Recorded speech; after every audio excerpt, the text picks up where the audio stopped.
तर मित्रांनो, गळा नंबर 7, गळा नंबर 8 आणि गळा नंबर 9 हे तिन्ही भाड्याने किंवा विकत द्यायचे आहेत. तर कुठे ह्या गाळ्यांचा विषय, चला मग तुम्हाला सांगतो.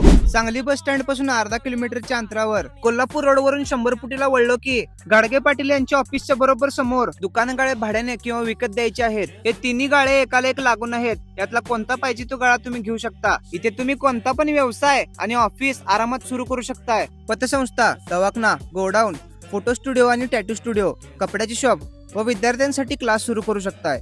हे तिन्ही पण गाळे रोड टच आहेत, म्हणून इथं लोकांची वर्दळ जास्त असते. या गोष्टीचा फायदा तुम्ही तुमच्या व्यवसायासाठी नक्कीच करू शकताय. गाळ्यांपुढे मोकळी जागा आहे, तर इथं बसण्याची सोय करता येईल. आणि अजून एक विषय म्हणजे शक्यतो गाळ्यांमध्ये टॉयलेटची सुविधा मिळत नाही, तर इथं एका गाळ्यामध्ये तुम्हाला टॉयलेटची पण सुविधा मिळणार आहे. एखादा चांगला व्यवसाय करण्यासाठी खतरनाक संधी आहे. तर वाट कशाची बघा लागलाय, स्क्रीनवर मालकांचा नंबर दिला आहे, तुम्ही त्यांना डायरेक्ट कॉल करू शकताय. आणि सांगली जिल्ह्यामध्ये तुम्हाला कोणती पण प्रॉपर्टी विकायची असेल किंवा नवीन खरेदी करायची असेल तर प्रॉपर्टी पत्रिका सांगलीशी तुम्ही संपर्क साधू शकताय.